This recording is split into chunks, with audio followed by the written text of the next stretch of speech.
I do believe the nation was quite taken with the control that the guardianship and conservatorship process has on far too many Americans. Matt Gaetz and Marjorie Taylor Greene invited Britney to address Congress and share her story. And I think the very first witness before the Judiciary Committee should be Britney Spears. Free Britney, I yield back. The Free Britney movement has a new fan base, and that's members of Congress. In recent weeks, members ranging from Matt Gaetz to Elizabeth Warren have expressed concern about Britney Spears' situation with her legal guardianship, also known as a conservatorship.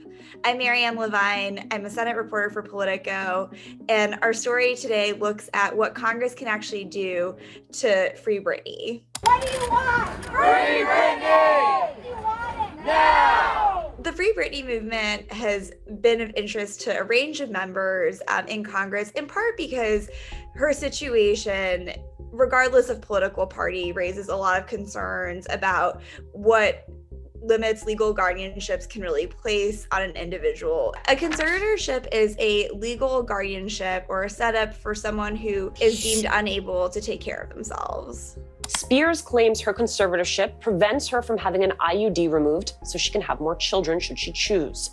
A revelation that prompted the president of Planned Parenthood to say, in part, "We stand in solidarity with Britney and all women who face reproductive coercion." I think people are pretty alarmed that she cannot make basic decisions about her body and her life. The restrictive nature of conservatorship has really come under fire. In hearing her testimony and hearing her talk about the pain that she suffered from having these legal guardianships, it raises questions about how prevalent these guardianships really are, not just for a pop star like Britney Spears, but for about 1 million Americans.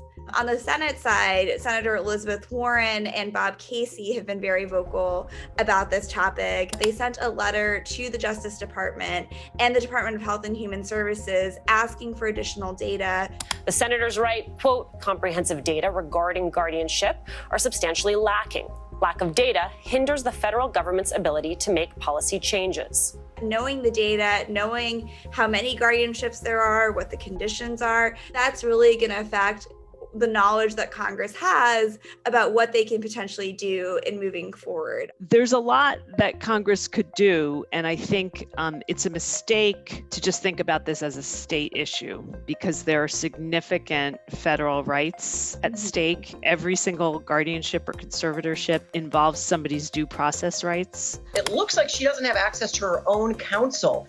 We have due process rights in the United States, and part of that is the ability to have notice. She didn't get notice when she was immediately put in hospital twice, and that we get to pick our own lawyers, and she's been denied that. There is a history, actually, of Congress playing a significant role in guardianship reform. If you go back to the 1980s, Claude Pepper was this great crusader for the rights of older adults, and he held a bunch of hearings where they exposed abuses within the guardianship and conservatorship system. I think it's great that this is getting attention on the federal level, but ultimately these conservatorship laws are handled by the states. California laws are outdated, and there has been a lot of talk for many, many years about them being ripe for abuse and exploitation. The Britney Spears case has prompted a lot of action. This year in California, we had several pieces of legislation introduced. The one that's still going through the process is Assembly Bill 1194. It allows family members and others that are observing the system to point out abuse allegations and have those investigated, and penalties if the conservator is not acting in the best interest of the client. I think part of the problem is we're unable to track this issue. We don't have enough data. The best guess when people have looked into this about the number of people under guardianship is that it's 1.3 million. But the fact that we don't know for a fact is incredibly disturbing. Right now, what Congress is doing, and given the lack of information and lack of knowledge about how many conservatorships there are, I think we're really at the early stages of how Congress can move forward. Next question is, am I okay? I'm extremely happy. I have a beautiful home, beautiful children.